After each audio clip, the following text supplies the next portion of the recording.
Assalamualaikum warahmatullahi wabarakatuh. Alhamdulillahi rabbil alamin,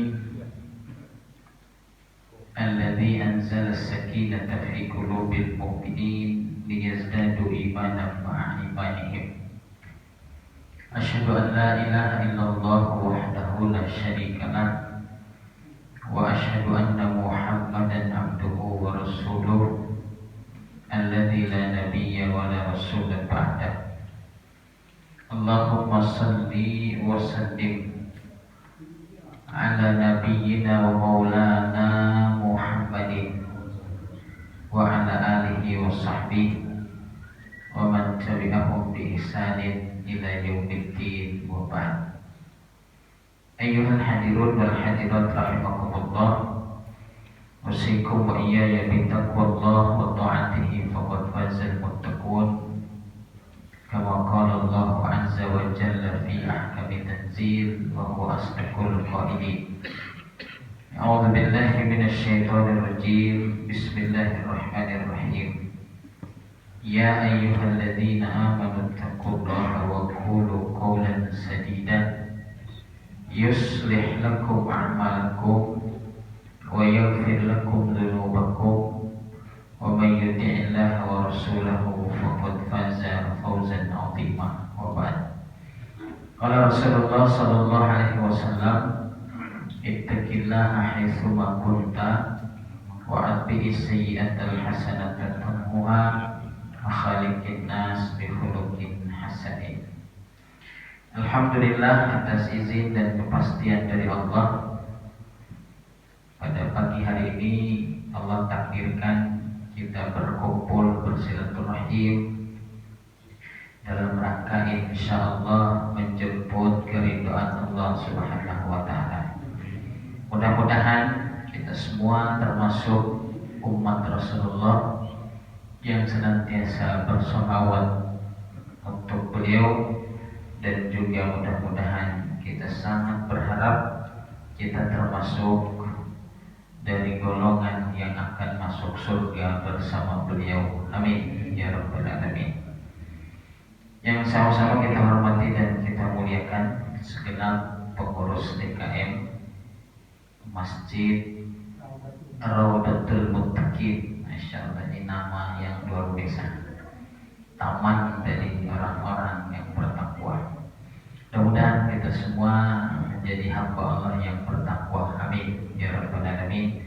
Para hujjaj, para tokoh, para alim yang mohon maaf tidak disebutkan satu persatu, insyaallah tidak mengurangi rasa hormat dan ta'zim saya. Lebih khusus ada yang menginstruksikan saya untuk kesini, itu yang baju biru. Dan 2 kali beliau menginstruksikan, tapi yang lalu bentrok. Mohon maaf, dan kali ini gak berani saya nolak, takut kualat. Wabil khusus juga mak-mak militan. Halo mak-mak militan. Mak-mak militan adalah mak-mak yang meninggalkan sinetron demi pengajian. Masya Allah, ini mak-mak militan. Mudah-mudahan kita semua dalam rahmat dan hidayah Allah Subhanahu wa taala. Tak kenal maka kenalan. Saya tinggal di Bekasi Utara, perumahan Duta Harapan yang ada danaunya di tengahnya, belakang Sumarekon. Saya kalau lagi ngisi acara di Jakarta, di mana, ketika ditanya tinggal di mana Pak Ustadz, saya jawab tahu Sumarekon Bekasi, nah gitu. Tahu di situ di belakangnya gitu. Jadi BSD Bekasi Sono dikit. Nah kemudian saya lahir di Bima, Nusa Tenggara Barat. Jadi kalau ada orang Bima nanti kita kenalan. Alhamdulillah saya dikaruniai 1 istri. Nggak ada barunya ya, 1 istri. Oh, beliau kan ada barunya. Anak baru 6. Anak baru 6 dari target 12 per istri. Masya Allah. salah satunya tadi yang foto-foto itu. Apalagi aktivitas sehari-hari saya dosen di beberapa kampus swasta di Bekasi ini. Selain itu saya juga ikut aktif di dunia pergerakan Islam.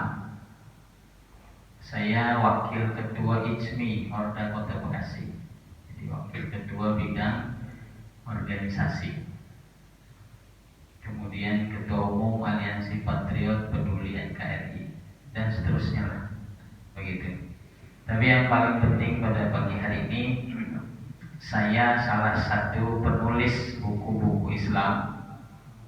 Pada pagi hari ini insya Allah akan kita diskusikan, judulnya Mustahil Tidak Bahagia.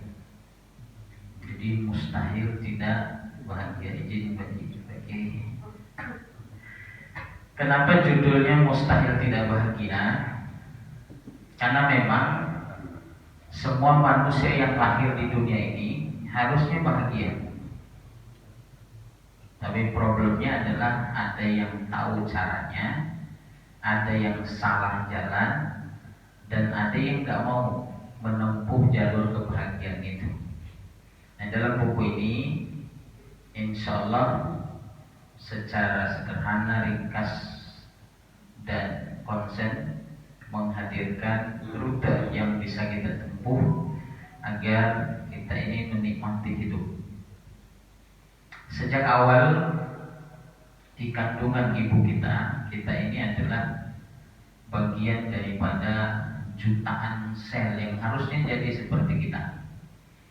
Tapi menurut biologi, ilmu biologi, ada pertempuran yang luar biasa antara kita dengan saudara-saudara kita di kandungan ibu kita, yang akhirnya Allah menangkan kita. Dan kemenangan itu bukan hanya kemenangan dalam pertempuran, tapi juga Allah hadirkan kemenangan sekaligus paket agar kita bahagia menikmati kehidupan ini, dunia hingga akhirat. Doa yang paling dihafal oleh manusia, wabil khusus orang Islam, adalah doa sapu jagat. Jadi doa sapu jagat tahu Bu? Betul. Doa sapu jagat itu terdapat dalam surah Al-Baqarah ayat 201. Allah Subhanahu wa taala berfirman, "Wa minhum may yaqulu rabbana atina fid dunya hasanah wa fil akhirati hasanah wa qina adzabannar." Di antara manusia itu ada yang berdoa, "Ya Allah, bahagiakan kami di dunia, bahagiakan kami di akhirat, dan jauhkan kami dari siksaan neraka." Makasih. Jadi doa ini paling populer nih. Orang Bekasi mengatakan doa ini doa sapu jagat. Semua kita menghafal. Kenapa? Karena semua orang butuh kebahagiaan. Semua orang tujuan akhir hidupnya adalah kebahagiaan. Namun dalam kenyataannya hanya sedikit mereka yang mampu hidup bahagia. Para pejabat kalau masih korupsi, ini adalah pejabat yang tidak bahagia. Kenapa? Karena orang yang bahagia nggak butuh korupsi. Artis kalau masih menggunakan narkoba, masih selingkuh, itu adalah artis yang tidak bahagia. Kenapa? Karena orang yang bahagia nggak butuh narkoba, nggak butuh selingkuh. Karena dia sudah menikmati kehidupannya yang Allah hadirkan untuknya. Allah kemudian memberikan jawaban dari doa kita tadi, doa yang paling populer itu di surah yang sama, surah Al-Baqarah juga, ayat yang ke-208. Ini ayatnya juga populer. Ya ayyuhalladzina amanu, wahai orang-orang yang telah mengikrarkan diri mereka telah beriman. Wahai orang-orang yang telah mengaku telah beriman, udkhulu fis silmi kaffah, masuklah ke dalam Islam secara totalitas. Wala tattabi'u khutuwatis syaitan, jangan sekali-kali mengikuti pola hidup setan. Innahu lakum aduwwum mubin, sesungguhnya setan itu bagi kalian adalah musuh yang nyata. Jadi kalau diterjemahkan dengan bahasa kita, bahasa masyarakat, ayat ini artinya kurang lebih begini: wahai orang-orang yang telah mengaku beriman, yang ingin hidupnya bahagia dunia dan akhirat, maka jalan satu-satunya yang bisa ditempuh adalah masuklah ke dalam Islam secara menyeluruh. Sekali-kali jangan kalian mengikuti cara hidupnya setan, karena setan itu musuh yang nyata buat kalian. Nah, jika kita mau masuk ke dalam Islam secara menyeluruh, berarti kita sudah berada pada zona kebahagiaan. Setidaknya ada 3 cara yang ditempuh oleh manusia, mungkin termasuk kita, untuk menjemput kehidupan yang bahagia itu. Ini hasil penelitian kampus, penelitian akademis. Jadi ada 3. Yang pertama, ada orang yang menganggap bahagia itu dengan berserius dalam material value. Jadi berserius dalam nilai-nilai materi. Maka ada sebagian besar orang yang seluruh kebisaannya, waktunya, kemudian potensinya, tenaganya diluangkan untuk mengejar materi sebanyak-banyaknya. Maka sebelum ayam bangun dia udah bangun, setelah ayam tidur dia baru pulang, sholat dan lain sebagainya lewat. Nah, orang-orang seperti ini hanya menganggap bahagia itu adalah dengan menumpuk harta, dengan banyaknya harta, dengan banyaknya perbendaharaan yang dikumpulkan secara duniawi.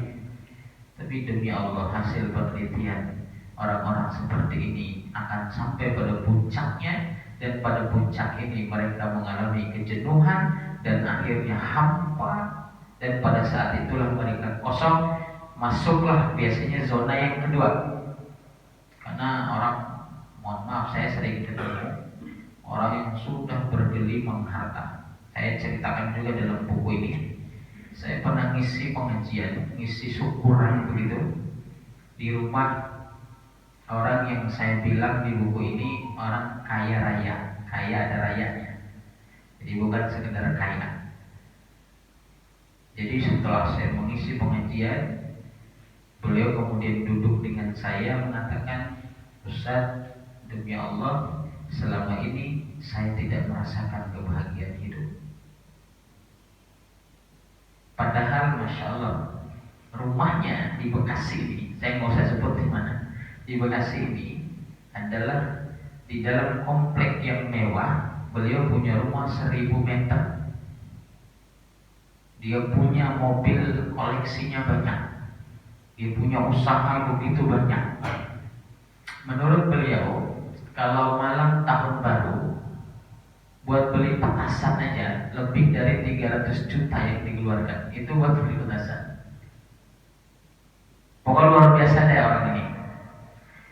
Sebut tempat penginapan mana yang terbaik di negara Indonesia dan di dunia ini, saya sudah datangi, kata beliau. Saya punya rumah di Jakarta, di Bandung, di Bekasi, di Bali, di Batam. Tapi demi Allah saya jarang tinggal di rumah saya. Yang saya lakukan adalah keliling villa-villa pinggiran laut. Bahkan kata orang, nginep di hotel es di Kutub itu enak, saya sudah jabanin. Tapi demi Allah saya tidak bahagia. Ini udah puncaknya. Puncaknya. Nah, kemudian pada saat puncak inilah beliau menemukan jalur yang tadi nanti saya sampaikan. Kita lanjut. Ada rute kedua yang dipakai oleh manusia untuk menjemput kebahagiaan, yaitu moral value, nilai moral. Yang mereka butuhkan adalah standing applause. You are the best. Anda yang terbaik. Kamu hebat. Kamu keren. Emang itu luar biasa. Hadiah-hadiah Nobel, kemudian penghargaan ini yang mereka kejar. Biasanya orang dan dengan jenjang kedua ini setelah lewat jenjang pertama, maka nggak aneh. Ada orang yang sudah kaya raya, sudah berkelimangan harta, sudah keberlimpahan, tapi kemudian nyalon bupati juga, nyalon wali kota juga, nyalon DPR juga, nyalon apa juga, ikut ini juga. Kenapa? Karena dengan ini mereka hampa. Mereka berharap dengan zona yang kedua ini mereka akan menikmati hidupnya. Tapi demi Allah, zona yang kedua ini pun zona yang tidak akan menghadirkan kebahagiaan yang hakiki. Ada banyak orang yang hebat secara popularitas yang akhirnya mengakhiri hidupnya dengan terjun dari lantai sekian belas dari apartemennya misalnya, mengakhiri hidupnya dengan terjun serangga misalnya. Dua orang inilah yang memenuhi Holy Wings. Halo? Dua orang inilah yang memenuhi kafe, nightclub yang kita kenal dengan diantaranya Holy Wings yang kemarin menghina Nabi Muhammad SAW. Gak mungkin orang susah masuk Holy Wings. Orang gaji di bawah 5 juta masuk Holy Wings, nggak bisa bayar listrik dia. Orang-orang seperti ini, kenapa mereka ramai ke sana? Karena mereka menganggap dengan happy fun, dengan apa gitu, minum-minum dan lain sebagainya, mereka yang dikejar itu adalah kebahagiaan. Tapi sampai kepada titiknya mereka tidak menemukan itu. Nah, kebahagiaan itu hanya bisa didapatkan dengan jalur yang ketiga, yaitu spiritual value. Menempuh jalur spiritual. Dan ini tidak diminati oleh banyak orang. Ini di perumahan ini ada berapa kakak? Berapa kakak? Ya? Berapa? 1.500. Yang sholat subuh hanya segini. Berarti yang menempuh jalur spiritual tidak lebih daripada segini, atau lebih dikit tadi ada yang pulang duluan. Menurut hasil penelitian, bahwa dalam satu lingkungan, misalnya satu perumahan, satu desa, satu kelurahan, satu kota, itu orang-orang yang menempuh jalur spiritual ini, spiritual value ini, tidak lebih dari 1/4 dari jumlah penduduknya. Kalau Indonesia 170 juta, maka 1/4 dari 170 juta itulah yang kemudian menempuh jalur ini. Padahal jalur ini luar biasa. Kita sholat subuh, pulang dari sini, itu kita akan merasakan kebahagiaan yang luar biasa. Gak bisa dibeli dengan apapun, gak bisa ditukar dengan apapun, gak bisa kita bayangkan bagaimana hebatnya itu kebahagiaan dalam hati kita. Dan ini jalur spiritual yang Allah Subhanahu wa Ta'ala sampaikan. Apalagi kalau kita hidup dengan totalitas dalam Islam. Nah, saya menulis buku ini karena melihat fenomena kehidupan yang luar biasa ini. Di Islam itu ditawarkan begitu hebat solusi kehidupan. Bahkan dijamin kita akan bahagia. Kita baca ayatnya dalam surah An-Nahl, surah nomor 16 ayat yang ke-97.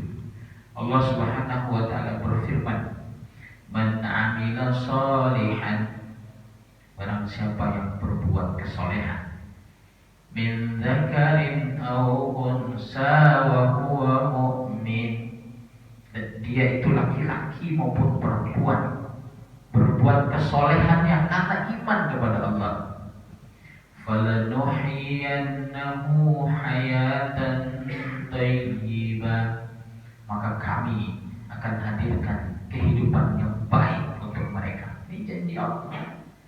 bukan janji wali kota. Apalagi wali kota yang ketangkep KPK. Ini janji Allah.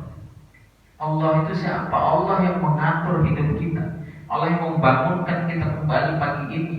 Allah yang menyediakan udara yang tetap segar untuk kita. Allah yang menentukan sampai kapan hidup kita akan berakhir. Allah yang kasih kita anak-anak. Allah yang kasih kita jodoh. Semua dalam hidup kita ini ajaib. Bayangkan saya dari Bima, Nusa Tenggara Barat, kota paling timur di Nusa Tenggara Barat, dapat jodohnya orang Garut, Jawa Barat.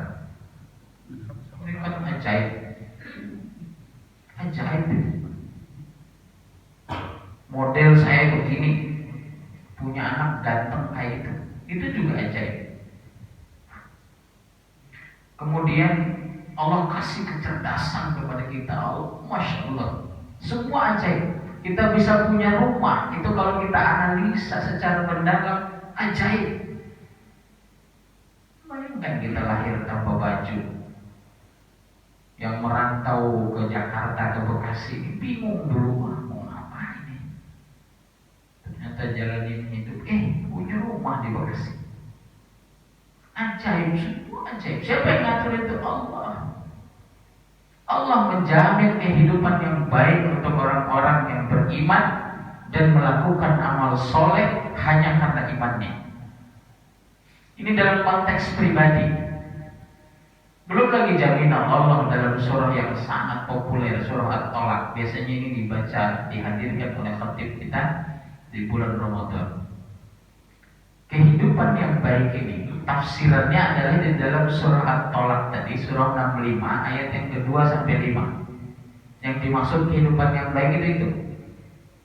Yang pertama di ujung ayat yang kedua Allah Subhanahu wa taala berfirman, "Wa may yattaqillaha yaj'al lahu makhraja." Siapa yang mampu hadirkan ketaatan, ketakwaan kepada Allah, Allah akan hadirkan jalan keluar untuk kehidupannya. Ya Allah, Allah hadirkan jalan keluar. Jadi Allah yang hadirkan jalan keluar. Boleh kita berhadapan dengan masalah, boleh kita berhadapan dengan problematika hidup, boleh kita berhadapan dengan berbagai macam hal dalam kehidupan ini, tapi Allah yang kasih jalan keluar. Apalagi ulama kemudian mendefinisikan hidup dengan definisi yang luar biasa. Kehidupan adalah rangkaian masalah yang harus kita lewati dan kita pecahkan sampai Allah mengatakan sudah, dan sudah saatnya kamu pulang ke hadapanku. Begitu. Hidup ini kan masalah. Beras aman, lauknya nggak ada. Kadang begitu. Beras aman, lauk ada, bayar listrik ada, cantengan di kaki. Ada masalah. Cantengannya sembuh, lalu ada, semua ada, kendaraan bagus, rumah bagus, pilek. Pileknya sembuh, tetangga resek. Macam-macam. Setiap hari kalau kita sadari, kita ini berhadapan dengan masalah. Cuman kita kan beda-beda masalahnya.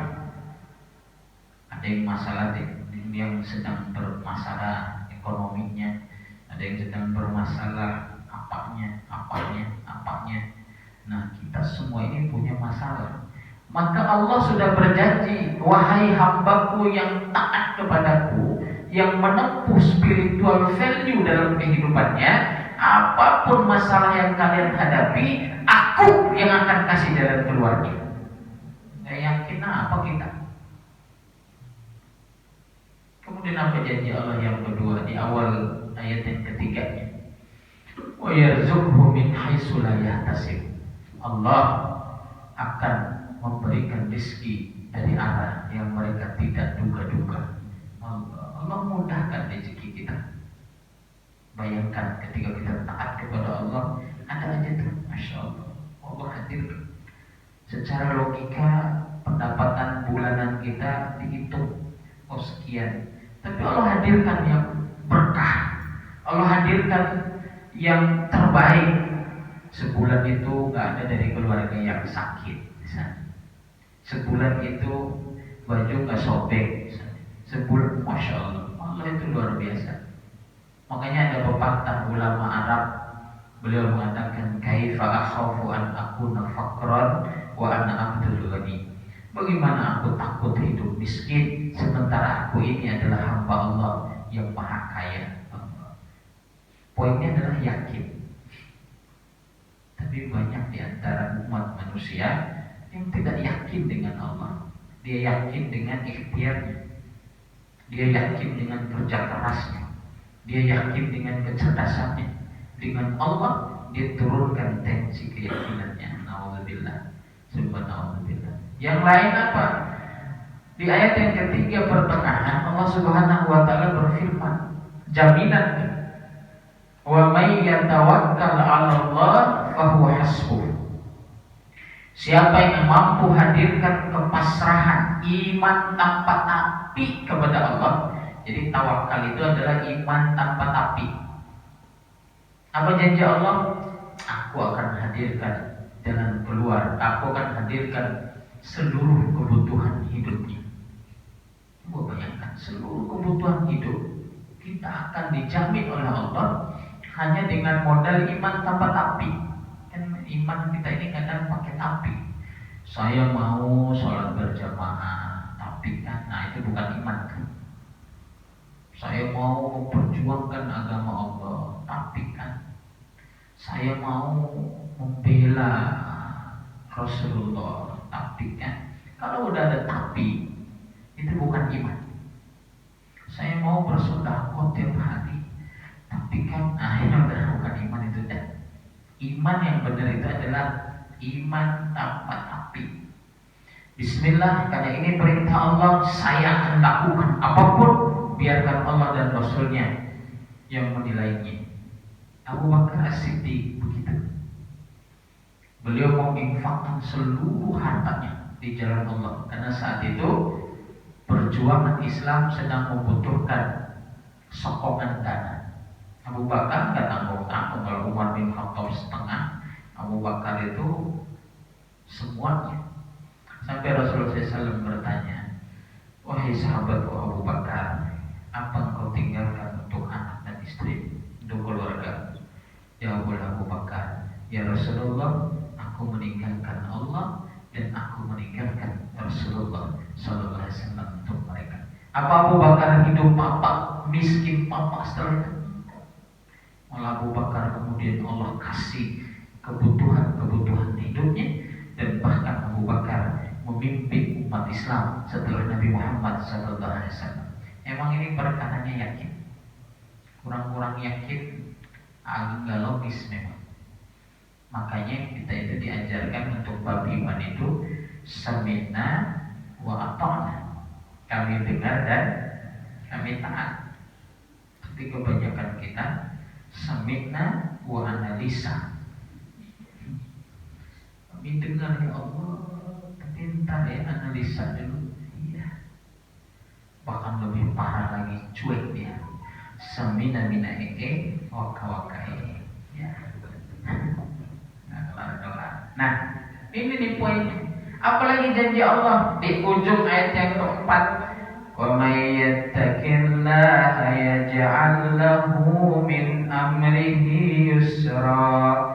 Barang siapa yang mampu hadirkan ketakwaan, ketakwaan itu bahasa lainnya adalah meyakini, mengimani Allah dengan sepenuh keyakinan kita, dengan menjalankan setiap perintah Allah dan menjauh setiap larangannya. Ini yang disebut oleh ilmuwan Islam dengan spiritual value itu. Apa janji Allah? Siapa yang mampu hadirkan ketakwaan itu, taat tanpa tapi tadi, menjalankan perintah Allah dan menjauhi larangannya dengan sungguh hati, maka janji Allah, Allah akan memudahkan setiap urusannya. Ya Allah, ini kan bahagia ini. Gimana sih kita mau sekolah lagi ada kemudahan? Pas lihat Ka'bah, ya Allah aku mau ke Ka'bah, ada kemudahan. Entah itu dapat bonus, entah itu ada yang umrohin, yang hajiin, entah macam-macam. Allah itu, Masya Allah, Allah itu ajaib. Allah itu itu bisa menghadirkan yang tidak mungkin dihadirkan oleh siapapun. Allah bisa menahan apapun yang tidak bisa ditahan oleh siapapun. Allah yang mengatur seluruhnya. Jadi Allah hadirkan kemudahan. Mau punya anak lagi, Allah kasih kemudahan. Mau punya istri lagi, izin dulu, gitu, istri lagi. Mau punya penghasilan yang lebih banyak, Allah hadirkan. Babnya itu dulu kan, iman. Nah, kemudian yang kelima dan keenam, Allah janji dalam ayat yang kelimanya, "Amay yattaqillaha yukaffir anhu sayyi'atihi wa yujzim lahu ajra." Siapa yang mampu menghadirkan ketakwaan tadi, menghadirkan, menjalankan perintah Allah dan menjauhi larangan sepenuh hati tadi, maka Allah akan ampuni dosanya dan Allah akan lipat gandakan balasan untuknya. Hidup kita ini kan penuh dosa, Pak. Ngaku aja. Apalagi kita hidup di era sekarang. Perempuan itu dengan bangga keluar rumah dengan baju you can see my ketek. Halo? Tahu baju you can see my ketek? Keluar itu keteknya dipamer-pamer. Pantas sekarang banyak virus 19. Mending kalau mulus. Ini burikan digaruk ngebul. Walaupun burikan dan digaruk ngebul, bagi laki-laki itu syahwatnya ada di mata. Ketika dia melihat dengan syahwat, maka tetap dosa. Tetap dosa. Kemudian nggak sengaja misalnya kita meludah, yang mati 3 orang misalnya, gara-gara ludah kita. Kita bercanda, nyakitin hati orang. Kita melakukan apa, ternyata itu dosa. Maka kemudian Allah berjanji, siapa yang mampu berserius menjalankan perintahku dan menjauhi laranganku, maka aku akan ampuni dosa-dosanya seperti itu. Dosa-dosa kecil atau dosa-dosa yang saya bahas di sini, dosa-dosa yang tidak disengaja. Maka di poin bab sebelum akhir itu saya tulis dalam buku ini ada ritual spesial. Jadi ritualnya orang-orang yang bahagia hidupnya. Di antara yang pertama itu bangun tidur. Setelah baca doa bangun tidur, Alhamdulillahilladzi ahyana ba'da ma amatana wa ilaihin nusyur. Kemudian tepuk pundak kiri. Ini ritual spesial saya sebut. Sambil mengatakan, bro, hari ini istirahat ya. Jadi kita komunikasi dengan yang catat dosa ini biar istirahat. Dan nanti kita ikutkan dengan amal nyata seharian itu sampai nanti tidur lagi kita tidak berbuat dosa secara sengaja. Kemudian yang kanan, selamat bekerja bos. Wah, keren itu. Dosa yang kemungkinan tidak diampuni oleh Allah adalah dosa yang kita perbuat dengan sengaja. Udah tahu dosa kita lakukan. Nah, ini perkara itu. Ini pengampunannya terserah Allah mau diampuni atau tidak. Tapi kalau dosa yang tidak sengaja, lagi naik motor, lagi naik mobil, di depan, mohon maaf ada bokong bisa, itu kan astagfirullah. Nah, itu dosa itu. Ada astagfirullah. Nah, itu dosa. Nggak sengaja.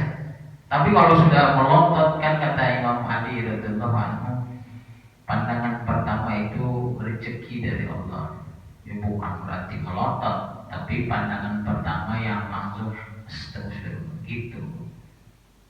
Ini kan kayak judul film Dono Kasino Indro hidup kita. Maju kena, mundur kena, dilihat dosa, nggak dilihat mubazir. Itu tuh. Motonya juga begitu. Coba, masya Allah. Nah, mudah-mudahan Allah ampuni dosa-dosa kita. Yang luar biasa, Allah lipat gandakan kebaikan untuk kita. Nah, Nah ini konteks pribadi. Orang-orang yang menjemput bahagia melalui spiritual value itu, mereka akan menikmati indahnya, bahagianya hidup seperti itu. Yang konteks komunitas, kolektif, itu ada juga ayatnya. Di dalam surah Al-A'raf ayat yang ke-96 sampai 98. Allah Subhanahu wa taala berfirman, "Walau anna ahlal qura amanu wattaqau lafatahna 'alaihim barakatim minas samai wal ardh walakin kadzabu akhadnahum bima kanu yaksibun." Jika atau seandainya, kalau mau penduduk suatu negeri itu secara kumulatif, secara komunitas beriman dan bertakwa kepada Allah saja, maka apa janji Allah? Allah akan hadirkan keberkahan dari langit dan Allah akan keluarkan keberkahan dari bumi. Walakin kadzabu, akan tetapi kebanyakan mereka mengingkari janji Allah ini. Akhadnahum bima kanu yaksibun, akhirnya kami hukum mereka sesuai dengan apa yang telah mereka perbuat. Allah. Kalau kita nggak mau, kalau kita mau, Allah sudah janji. Berapa banyak negeri yang kemudian bergelimang harta, padahal pohon aja nggak tumbuh. Bagi yang sudah ke Qatar, Qatar itu untuk nanam bunga saja harus impor tanah diimpor untuk nanam bunga doang, untuk nanam pohon doang. Kita ke Saudi Arabia juga begitu, impor tanah untuk kemudian menanam bunga, menanam pohon. Tapi coba lihat, karena mereka berusaha taat kepada Allah, maka Allah hadirkan keberkahan dari langit dan juga keberkahan dari bumi. Saya pernah ngobrol dengan sahabat saya, orang Arab. Beliau mengatakan, kalau saya tanya, coba untuk jawab bagaimana, apa sebenarnya yang sedang terjadi. Indonesia ini kan nanam tongkat tumbuh pohon, sementara di Arab nanam pohon tumbuh tongkat. Tapi kenapa di Indonesia ini begitu susah kehidupan, sementara di Jazirah Arab saja begitu mudah? Bensin segitu aja tuh dari dulu, kehidupan orangnya segitu aja, normal. Bagi beberapa negara yang memang taat pada Allah Subhanahu wa taala. Indonesia pohon hijau royo-royo di mana-mana, airnya berlimpah, sawahnya ada, gunungnya ada, air terjunnya ada, semua ada. Apalagi wilayah Bekasi dan sekitarnya, nanam apa aja tumbuh. Tapi kenapa hidup kita susah? Dijawab oleh teman saya itu dengan singkat, bisa jadi Allah belum turunkan keberkahan untuk negara itu. Masya Allah. Jadi keberkahan ini harus kita jemput bersama. Bukan hebatnya suatu bangsa, tapi keberkahan. Bisa saja kita bergelimang semuanya, tapi kemudian tidak berkah. Mesir itu hanya 40% saat ini wilayahnya yang bisa ditanami tanaman, sisanya itu gurun. Tapi kenapa Mesir yang kasih beasiswa untuk mahasiswa kita? Ada nggak dari Indonesia yang kasih beasiswa untuk mahasiswa Mesir? Dari sini saja kita bisa lihat begitu ajaibnya keberkahan itu. Brunei Darussalam sekitar 4-5 tahun yang lalu baru mendeklarasikan negaranya adalah negara yang diatur dengan Islam. Ajaibnya, 6 bulan atau 7 bulan setelah mereka mendeklarasikan bahwa negaranya akan diatur dengan aturan Allah, maka Allah hadirkan keberkahan. Mereka menemukan minyak yang akan habis dengan jumlah tahun 45 tahun ke depan baru habis. Itu ajaib. Keberkahan itu begitu. Kebahagiaan itu akan hadir seperti itu. Lantas kalau nggak mau, apa kata Allah? Nggak mau ngamalin, nggak mau menempuh spiritual value, nggak mau berserius dengan Allah, nggak mau iman tanpa tapi, apa ancaman Allah? Ancaman Allah itu nyata. Dalam surah Toha, surah nomor 20, ayat 124. Allah Subhanahu wa taala berfirman, "Wa man a'rada 'an dzikri." Siapa saja yang tidak mau mengamalkan aturan-aturanku, nggak mau mengamalkan aturan Allah, nggak mau dekat dengan Allah, nggak mau beramal soleh karena iman tadi. Apa janji Allah? Apa ancaman Allah? Fa inna lahu ma'isyatan dunka. Maka mereka akan berhadapan dengan kehidupan yang sempit. Allah, kehidupan yang sempit. Ini ancaman Allah, bukan ancaman Sambo, bukan ancaman Fadil Imran, bukan ancaman Sigis Lestio, bukan. Ini ancaman Allah. Siapa yang gak mau ngamalin itu aturanku dengan baik, maka mereka akan berhadapan dengan kehidupan yang sempit.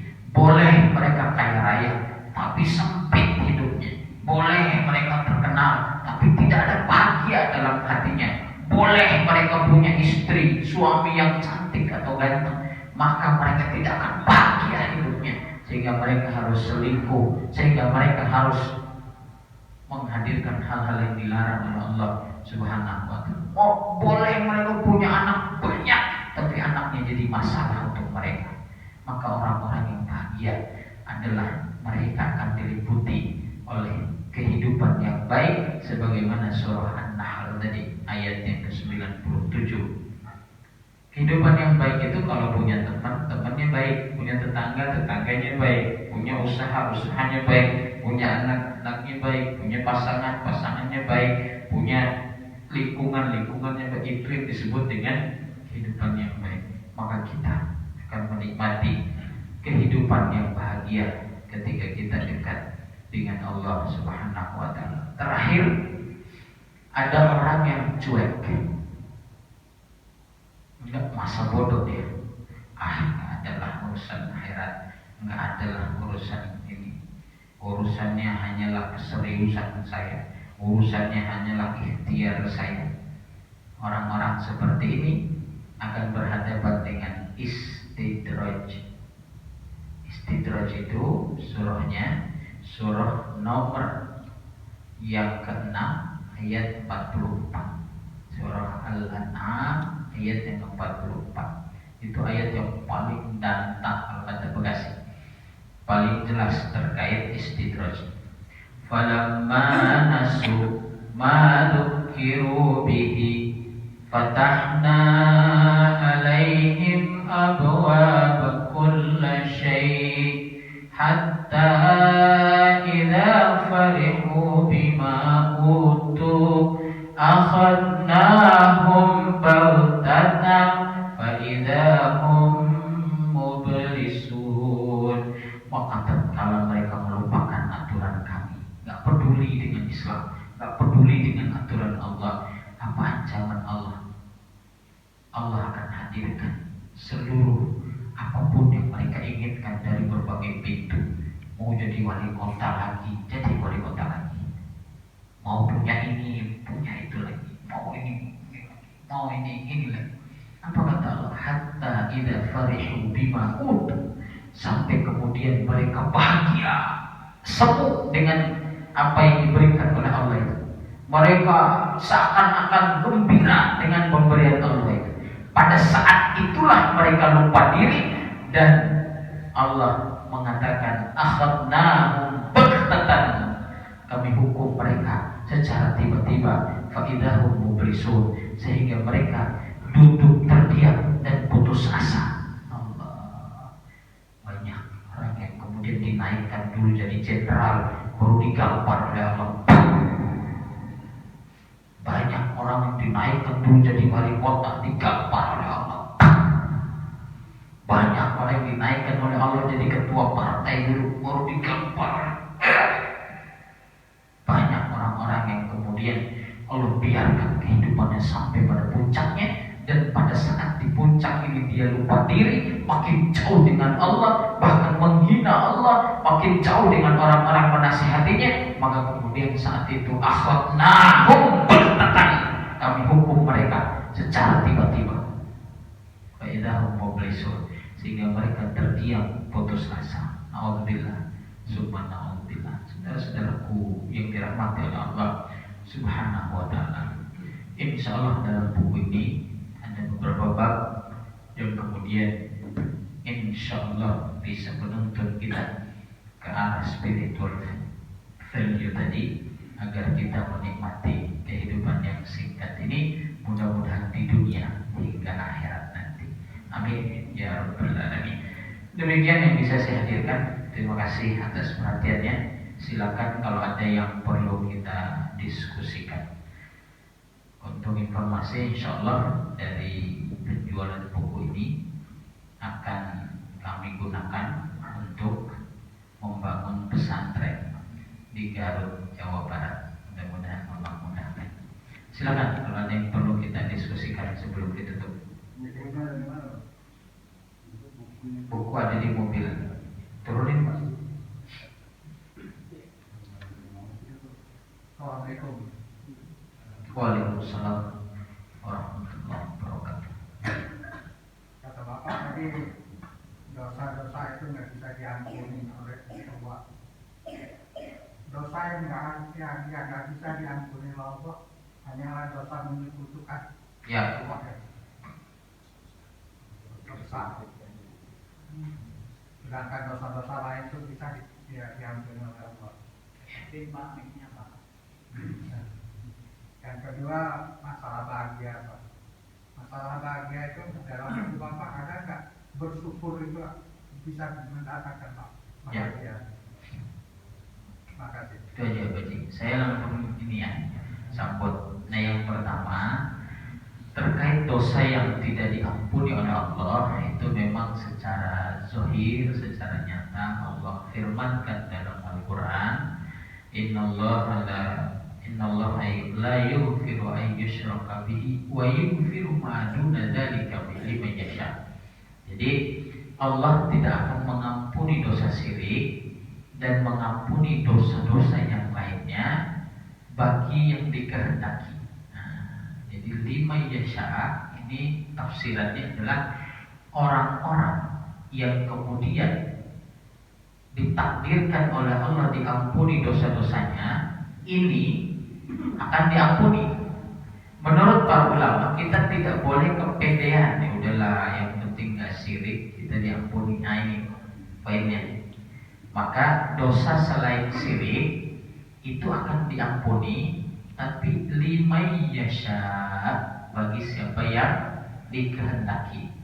Nah menurut para ulama, bagi siapa yang dikehendaki ini maksudnya adalah di antara dosa yang terserah Allah mau diampuni atau tidak adalah dosa yang disengaja.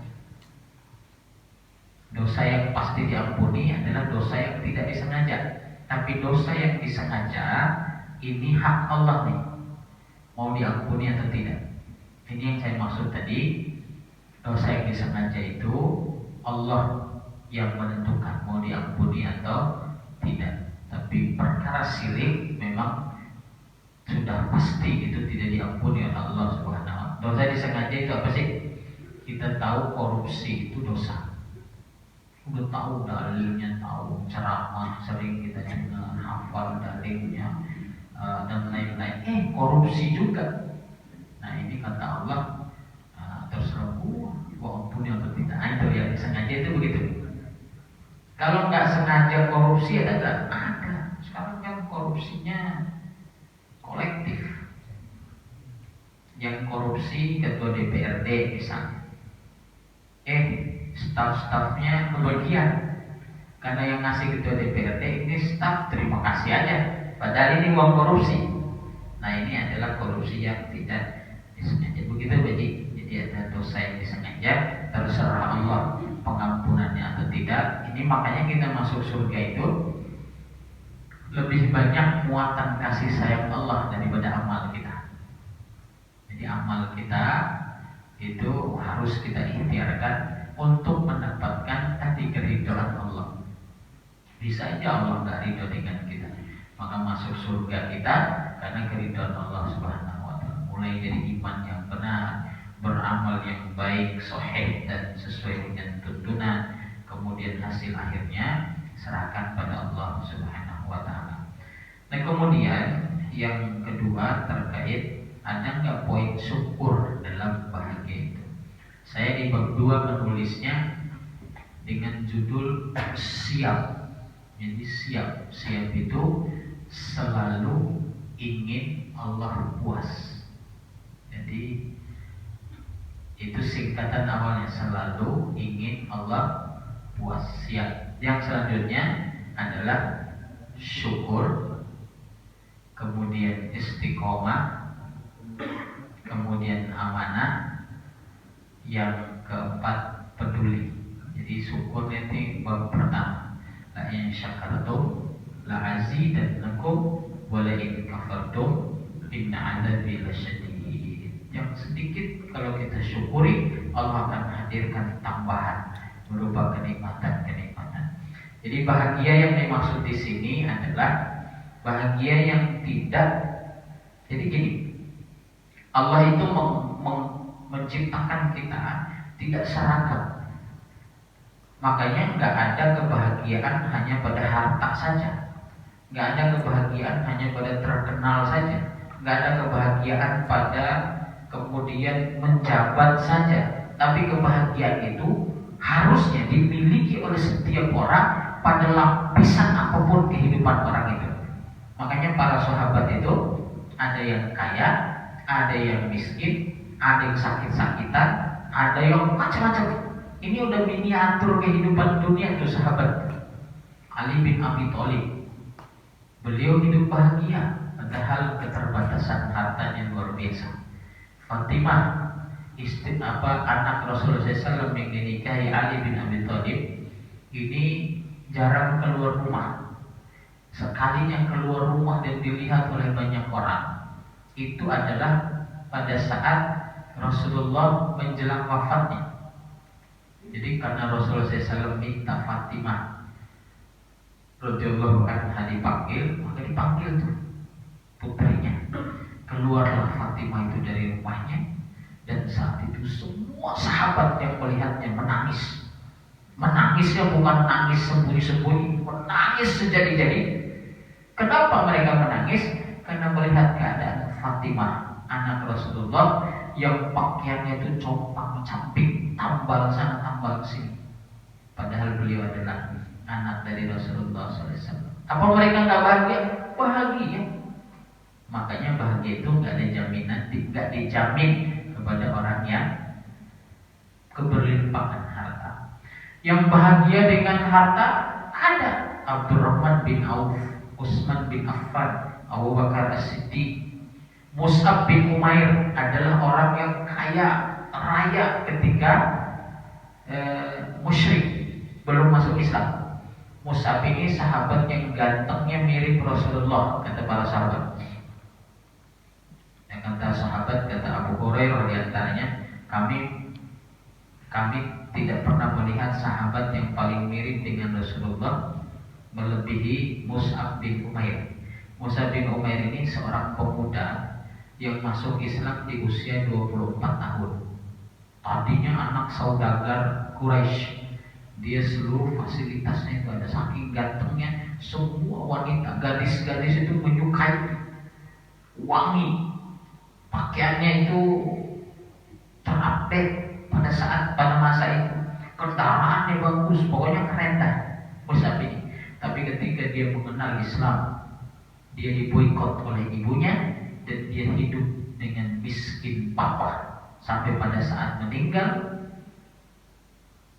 Masya Allah, Mus'ab ini kekurangan kain kafan, ditutup ke atas kelihatan kakinya, ditutup ke bawah kelihatan atasnya. Maka kata Rasulullah SAW, kainnya tutupin ke mukanya dan sampai bawah, dan yang terbuka tutuplah dengan rumput izkir.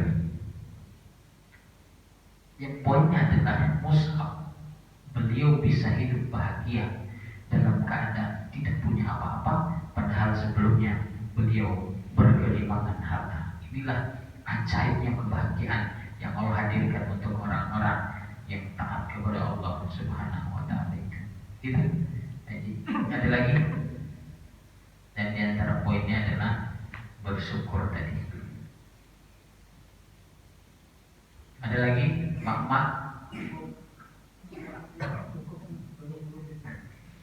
Baik, kalau tidak ada, terima kasih atas perhatiannya. Mohon maaf jika ada hal-hal yang kurang berkenan.